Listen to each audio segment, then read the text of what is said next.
Good afternoon বন্ধুরা, very good afternoon. কি করছো তোমরা? সবার কাজ হয়ে গেছে?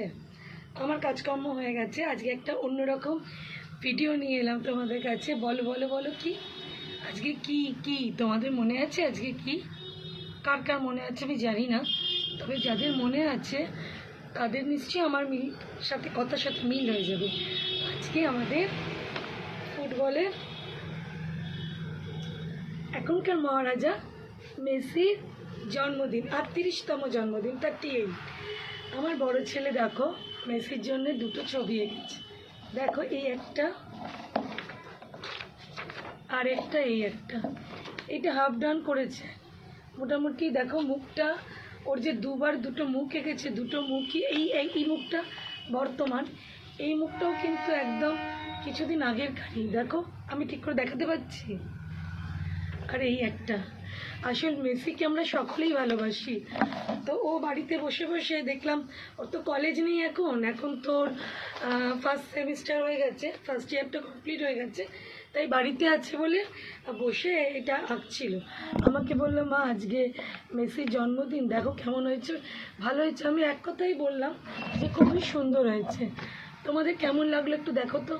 আমি জানি আমাদের মতন আমরা প্রচণ্ডই মেসিকে ভালোবাসি, আমাদের মতন অনেকেই মেসি প্রেমী আছো, যারা আজকের দিনে জিনিসটাকে নিয়ে একটুখানি কালচার করছো। আমরা তো হাউসওয়াইফ, সবসময় কালচারে থাকি না, মানে এই সবগুলো খেলাধুলার, কিন্তু যখনই ভালোবাসা কারোর জন্মদিন, যেমন সচিন তেন্ডুলকারের জন্মদিনটা আমি কোনোদিনই ভুলি না, 24 এপ্রিল, এটা আমার মনে থাকে। আর সৌরভ গাঙ্গুলি আর জ্যোতি বসুর জন্মদিন একদিন, এটা আমি কোনোদিন ভুলি না। তো সেইগুলোই হচ্ছে, সময়ের সাথে সাথে একটুখানি কাজের মধ্যে থাকি বলে সেই দিনটা হয়তো সবসময় ধরে ফেলতে পারি না। কিন্তু ওরা তো বাচ্চা, ওদের এটা নিয়ে এখন জগৎ। যখন ওরাও অফিস আর পরিবার নিয়ে ব্যস্ত হয়ে যাবে, ওরাও সবসময় হয়তো আমাদের মতনই মনে করে উঠতে পারবে না। তা আজকে এই শুভ দিনে, ওর জন্মদিনে এই জিনিসটা নিজের হাতে এঁকে, হয়তো সে জানতে পারবে না তাকে এরকম অসংখ্য মানুষ কত কত ভালোবাসে। তা আমি তোমাদের সাথে একটু শেয়ার করে নিলাম। অবশ্যই একটু জানিও কমেন্ট করে যে কেমন হয়েছে আঁকাটা।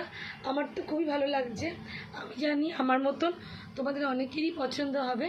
তো এই ফটোটা, এই ভিডিওটা আমি শেয়ার করব তোমাদের সাথে, তোমরা একটু দেখে অবশ্যই জানিও যে কেমন এঁকেছে। আর একটা উইশ করে যেও মেসির নাম করে। তো ভালো থেকো, সুস্থ থেকো, গঠনমূলক কমেন্ট করে অবশ্যই পাশে থেকো। এখনকার জন্যে টাটা, পরে আবার আসছি।